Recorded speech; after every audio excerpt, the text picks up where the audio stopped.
Hello everyone, हाय। कैसे हैं दोस्तों आप? मेरा नाम है उर्वशी जोशी और ये है मेरा चैनल 333 हाई प्रीस्टेस। दोस्तों, ये मेरा सेकंड वीडियो है नार्सिसिस्ट लोगों के एस्ट्रोलॉजी चार्ट को लेके कि इन लोगों की कुंडली में ऐसे कौन से योग होते हैं जिसकी वजह से ये इतने नेगेटिव, टॉक्सिक और इविल टाइप के हो जाते हैं। कुछ तो योग होंगे ना। इतने लोग इनके बारे में बात कर रहे हैं। हमारे समाज में इस तरीके के लोग हैं, नार्सिसिस्ट पर्सनालिटी डिसऑर्डर वाले लोग हैं, और इन लोगों की वजह से जो भी इनके आसपास रहते हैं उनकी लाइफ हेल होने लगती है, उनकी ज़िंदगी में डार्कनेस बढ़ने लगती है। तो कुछ तो योग होंगे इनकी कुंडलियों में ऐसे जिसकी वजह से ये ऐसे हो रखे हैं, ऐसे राक्षस बने पड़े हैं, या इतनी नेगेटिविटी इनके अंदर है। ये मेरा सेकंड वीडियो है और इस वीडियो में भी बताऊंगी मैं आपको इन लोगों के बारे में कि इनके चार्ट्स में, इनके एस्ट्रोलॉजी चार्ट में कैसे योग रहते हैं। और नार्सिसिस्ट पर्सनालिटी डिसऑर्डर वाले लोग क्लस्टर बी पर्सनालिटी टाइप के लोग होते हैं, और क्लस्टर बी में इसके अलावा बॉर्डर लाइन, एंटी सोशल, हिस्ट्रॉनिक ये भी आते हैं। ठीक है। सो इन लोगों में ये देखा जाता है कि ये बहुत सेल्फ सेंटर्ड होते हैं, हिंसक होते हैं, लस्टफुल होते हैं, एनिमलिस्टिक ट्रेट्स, जानवरों जैसे लक्षण थोड़ा ज़्यादा आप इनके अंदर देखोगे। हालांकि ये बहुत प्रभावशाली होते हैं। कई लोग इनसे बहुत ज़्यादा प्रभावित होते हैं। जो भी ये बातें करते हैं या जिस तरीके से ये अपने आप को शो करते हैं, जिस तरीके से ये बिहेव करते हैं, कई बार लोग इनसे बहुत प्रभावित भी हो जाते हैं और ये बहुत खींचते हैं। जैसे एक मैग्नेटिक सी एक एनर्जी रहती है इनकी कि इनसे, इनके प्रति बड़ा आकर्षण भी रहता है, इनसे जुड़ने का, इनसे वापस से कनेक्ट करने का, इनसे बात करने का जो है काफ़ी जो है कई लोगों को बहुत मन करता है। और जब वो इनसे जुड़ते हैं, जब वो इनके करीब जाते हैं, जब वो इनसे बातें करते हैं, ऐसे लोगों से प्रेम करते हैं, तब धीरे धीरे बाद में उन्हें पता चलता है कि ये इंसान कितना जहरीला है या कितना ज़्यादा नेगेटिव है, या इसकी प्रेजेंस ने कैसे ज़िंदगी को नरक कर दिया है। जो इनसे जुड़ गया है ना इंसान, जो इन तक पहुंच गया है, इनसे बहुत प्रभावित हुआ था, इनसे रिश्ता बनाया, इन्हें अपना गुरु माना, या फिर ऐसे इंसान के साथ जो है रिलेशनशिप में आ गया या मैरिज कर ली, और फिर बाद में जब वो इस इंसान का देखता है कि इसका तो असली रूप कुछ और है, इसका तो बहुत बहुत इसकी तो भयानक, बाहर बाहर से इसकी जो ये शो कर रहा था या कर रही थी वो तो बहुत बहुत परफेक्ट थी, बहुत अच्छी थी, लेकिन अंदर से जब वो इस इंसान को जानता है, ऐसे इंसान से जुड़ता है, उसके प्रभाव में आता है, उसके साथ कनेक्ट रहता है लंबे समय तक, तब उसे पता चलता है कि ये इंसान कितना ज़्यादा जहरीला है। और ऐसे इंसान से जुड़ने के बाद वो व्यक्ति बीमार होने लगता है, मेंटली वीक होने लगता है, हेल्थ इश्यूज़ होने लगते हैं, शरीर पर रोग आने लगते हैं, कंफ्यूज होने लगता है वो इंसान, सही गलत क्या है उसको समझ नहीं आ रहा होता है, वो ना निकल पा रहा होता है ऐसे इंसान से, और ना जी पा रहा होता है इस इंसान के साथ। इसका ड्रामा, इसका बिहेवियर, इसके इमोशंस, इसकी चालाकी, कई चीज़ें इतनी इतनी स्ट्रांग होती है कि जो इससे जुड़ा हुआ इंसान होता है ना, उसका दिमाग ढंग से चल ही नहीं पा रहा होता है। यही मैंने देखा है कि उसको वो कंफ्यूज हो जाता है, ना वो छोड़ पा रहा होता है ऐसे इंसान को, और ना ही वो ऐसे इंसान के साथ जी पा रहा होता है, और अगर जीने की कोशिश कर रहा है तो वो बीमार पड़ रहा होता है, मेंटली या हेल्थ वाइज वो डाउन हो रहा होता है। अगर आप ऐसे इंसान के साथ फंसे हुए हो तो इसका मतलब है कि कहीं ना कहीं आपके ग्रह, आपकी प्लानिटरी दशा सही नहीं चल रही है, कहीं ना कहीं आपका काफ़ी ख़राब समय चल रहा है, और इसी वजह से आपने ऐसे व्यक्ति को अपने जीवन में अट्रैक्ट किया है, तभी ऐसी डार्कनेस को आपने अपने जीवन में अट्रैक्ट किया है। सो एस्ट्रोलॉजिकल रेमेडीज़ हैं, उपाय हैं, वो आप कर सकते हो, उससे भी जीवन में जो है पॉजिटिव परिवर्तन जो है वो आएंगे। ठीक है, 100% आएंगे। तो सबसे पहले तो अपनी कुंडली दिखाएं किसी अच्छे एस्ट्रोलॉजर को कि क्या चक्कर है, क्यों मैं ऐसे इंसान के साथ जो है फंसा हुआ हूँ या फंस गई हूँ। और दूसरी चीज़ ये है कि ऐसे इंसान से जो आप प्रभावित हुए है ना, इसके प्रति जो इतनी अट्रैक्शन आपने फील करी, सो इसका कारण है आपका पास्ट और आपके अनहील्ड इमोशंस और ट्रॉमास। आपके अंदर अंधकार है, ठीक है, कुछ ऐसा दुख है, कुछ ऐसी पीड़ा है जो आपके अंदर स्टोर्ड हो रखे हैं, जो इतने सालों में रिलीज नहीं हुए। जिन सप्रेस्ड इमोशंस को आपने इतने सालों में रिलीज नहीं किया या जिस एनर्जी को आपने चैनलाइज्ड नहीं किया, वही सब जो है ऐसे व्यक्ति से मिलने के बाद जो है वो इमोशंस खुल जाते हैं। आपका सबकॉन्शियस माइंड एक्टिव हो जाता है, मन की गहराइयों में जो चीज़ें दब गई थी वो सब बाहर आने लगती हैं। और इसीलिए जो आप इतने ज़्यादा इमोशंस या एनर्जी जो फील कर रहे होते हो ना, वो सिर्फ इसकी प्रेजेंस ने, इस डार्कनेस ने, मतलब इस नार्सिसिस्ट की प्रेजेंस ने सिर्फ वो ट्रिगर की है और बाहर आ रहे हैं बहुत से इमोशंस। और आप सोचते हो कि ये इमोशंस इसके लिए हैं, इस पर्सन के लिए हैं, वो उस पर्सन के लिए होते ही नहीं हैं, सिर्फ उसकी प्रेजेंस ने, क्योंकि उसके अंदर बहुत डार्कनेस है। तो जब ऐसा व्यक्ति आपके करीब आता है, आपसे बात करता है, तो आपकी भी ऑरा प्रभावित होती है, आपका सबकॉन्शियस ट्रिगर होता है। और अंदर, मन के अंदर गहराइयों में, अंधकार में जो चीज़ें दबी हुई थी, अब वो धीरे धीरे सरफेस पर आने लगती हैं। और इसी की वजह से आप इतना ज़्यादा उस इंसान के साथ जो है कनेक्शन फील कर रहे होते हो, या इतना उससे प्रभावित हो रहे होते हो, या इतना उसके लिए प्रेम फील कर रहे होते हो। वो कुछ भी जो आप फील कर रहे हो ना, वो कुछ भी उसके लिए है ही नहीं। वो जो सब कुछ आप फील कर रहे हो ना, वो कुछ आपके पास से जुड़ा हुआ है, ठीक है। या तो इस लाइफ, मतलब जो पीछे का जीवन था आपका यहाँ से, या तो पास्ट लाइफ से, वहाँ से जुड़ा हुआ है। पास्ट लाइफ रिग्रेशन जो लोग करते हैं वो आपको काफ़ी हेल्प कर सकते हैं इन इमोशंस को रिलीज़ करने में या वापस आपको स्टेबल करने में, ठीक है। सिर्फ इस व्यक्ति की प्रेजेंस आपको जो है ना ट्रिगर करती है, आपके सबकॉन्शियस माइंड को, ठीक है। लेकिन बहुत सारे लोग इन चीज़ों को नहीं समझ पा रहे होते हैं। जो व्यक्ति उनको दुख दे रहा है, पीड़ा दे रहा है, तकलीफ़ दे रहा है, वो उसी के पीछे भागते रहते हैं, उसी के लिए रोते रहते हैं, उसी का इंतज़ार करते रहते हैं, उसी के बदलने का इंतज़ार करते रहते हैं कि शायद इसमें कोई परिवर्तन आए। जबकि बहुत मुश्किल है कि इनमें कोई परिवर्तन आएगा या आ सकता है। अब कुंडली पर आती हूँ, और सेकंड चीज़ मैं आपके साथ शेयर करती हूँ जो मैंने देखी है नार्सिसिस्ट लोगों की या क्लस्टर बी वाले लोगों की कुंडली में, ठीक है दोस्तों।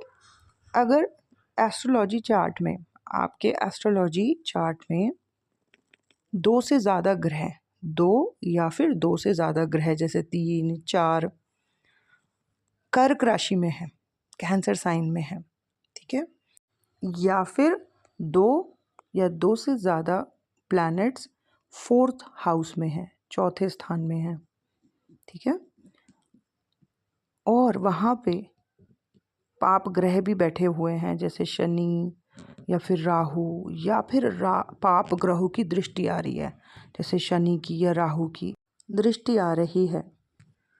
तो जब आप ऐसे इंसान से मिलोगे ना, जिसके 2, 3, 4 ग्रह कर्क राशि में हैं या फोर्थ हाउस में हैं, जब आप ऐसे व्यक्ति से मिलोगे, ऐसी स्त्री से या पुरुष से, तो आपको लगेगा इससे अच्छा इंसान दुनिया में कोई नहीं है। इतना दिल से बात करने वाला, इतना इमोशंस को अंडरस्टैंड करने वाला, इतना साथ देने वाला इंसान। और आप इनकी बातें देखना, धार्मिक या स्पिरिचुअल भी होंगी, ठीक है। आप कहोगे कि मैं इससे बात करके बहुत हील फील करता हूँ, या मुझे बहुत अच्छा लगता है। जब आपकी इनसे दोस्ती होगी या ऐसे इंसान के साथ आपका रिलेशनशिप स्टार्ट होगा, ऐसे इंसान के साथ आप कनेक्शन में आओगे, तो इनिशियली आपको लगेगा कि इससे अच्छा इंसान तो कोई दूसरा हो ही नहीं सकता है, या हो ही नहीं सकती है। इतना अच्छा लगेगा, ये इंसान आपका बड़ा ख्याल रखेगा, आपसे बातें करेगा, बहुत कुछ आपके लिए करेगा। आप एक और चीज़ देखना इन लोगों में कि ये आपको बड़े प्यार से खाना खिलाएंगे, ठीक है, और या तो अपने हाथ से ही खाना बना के खिलाएंगे, या कहीं अच्छी अच्छी जगह पे ले जाके आपको खाना खिलाएंगे। तो एक इंसान को, ऐसे इंसान से मिलकर ऐसा लगता है कि बस मुझे और चाहिए ही क्या, ये मुझे यही तो चाहिए था कि कोई मेरे इमोशंस मेरे जज़्बातों को ना समझे, और ये इंसान कितने अच्छे तरीके से समझता है या समझती है ना? मेरे दिल का कनेक्शन है इस इंसान के साथ। आप एक और चीज़ इनमें नोटिस करोगे कि ये अपने आस-पास वाले लोगों के लिए या कुछ गरीब लोगों के लिए या किसी के लिए ये कुछ मतलब चीज़ें भी करते रहते होंगे। जैसे कुछ डोनेशंस कर रहे हैं या कुछ दे रहे हैं, मतलब कुछ ना कुछ आप ये भी देखोगे इनकी साइड की बहुत गिवर्स भी हैं ये। मतलब सिर्फ़ मेरे लिए नहीं कर रहा ये इंसान, ये तो औरों के लिए भी करता है बहुत कुछ। तो आपको और अच्छा लगेगा ऐसे इंसान से जुड़ने के बाद। जब आप थोड़ा ज़्यादा करीब इनके होने लगोगे, कुछ और समय बीतेगा, कुछ और महीने इनके साथ आप स्पेंड करोगे, तब धीरे-धीरे जो है आपको इनकी जो है बहुत ही भयानक डार्क साइड, टॉक्सिक साइड दिखेगी। और जो चीज़ें इनकी निकल के आएँगी वो ये होंगी कि ये बहुत इनके अंदर जेलसी होगी, ठीक है? पहली चीज़, बहुत इनके अंदर जेलसी होगी और बहुत ज़्यादा जो है ये एग्रेसिव होंगे, बहुत ज़्यादा एग्रेसिव होंगे, बहुत ज़्यादा गुस्सा आता होगा इन्हें, बहुत ज़्यादा झगड़ा करना, बहुत ज़्यादा ब्लेम करना, इवन ये हाथ तक भी उठा देते होंगे, हाथापाई भी, ये सब चीज़ें भी कर देते होंगे। अब्यूज़िव वर्ड, गालियाँ तक भी इनके मुँह से जो है निकल रही होंगी, और आप जो इनसे जुड़े थे, इनकी इतनी पॉज़िटिव साइड देख के, इनकी इतनी नर्चरिंग, लविंग, केयरिंग साइड देख के आप हैरान हो जाओगे कि ये इंसान ऐसा भी है, इतना भयानक भी है ये इंसान, औरत या ये आदमी। डर जाओगे आप लिटरली। और क्या होगा ना कि आपको लगेगा कि शायद ये एक ही बार हो रहा है, ये अभी एक ही बार हुआ है, शायद ये दोबारा नहीं होगा, लेकिन आप देखना ये इंसान ये चीज़ें रिपीटेड करेगा या करेगी, बार-बार करेगा। और ना कभी तो ये आपको बहुत प्यार दिखाएगा या दिखाएगी, बहुत कुछ आपके लिए करेगा या करेगी, और फिर अचानक जो है ये एकदम से इतना झगड़ालू, इतना लड़ाकू, हाथापाई करना, गालियाँ देना, उल्टा-सीधा बोलना, शक करना, डाउन करना, सामने वाले को गिराना, उसको बार-बार ये कहना कि मैंने क्या-क्या किया है, मैं क्या-क्या किया, वो सब याद दिलाना। तो ये 2 साइड इसकी जो है ना आपको पागल कर देगी, क्योंकि इसकी अच्छी साइड की वजह से आप इसे छोड़ नहीं पाओगे, बहुत मुश्किल हो जाएगा, इसको भूल नहीं पाओगे, और जो इसकी नेगेटिव साइड है वो इतनी गंदी होगी, इतनी डेंजरस होगी कि आप डर जाओगे, ठीक है? बॉर्डर लाइन पर्सनैलिटी वालों का भी ऐसा ही बिहेव रहता है ना, एक्सट्रीम में रहते हैं वो लोग। और इसीलिए इस जर्नी में अगर आपको कोई ऐसा इंसान मिल रहा है जो बहुत इमोशनल है, दिल से बात कर रहा है, कर रही है, बहुत आपको समझ रहा है, बहुत कुछ आपके लिए कर रहा है, बहुत आपको समय दे रहा है या दे रही है, तो एकदम से कोई डिसीज़न आप मत लेना। ऐसे इंसान के साथ अ, थोड़ा ऐसे इंसान को कुछ और टाइम आप देखो, मतलब 6-8 महीने अभी और देखो। कोई कमिटमेंट मत देना ऐसे इंसान को, या ऐसे इंसान के साथ कहीं शादी ही मत कर लेना।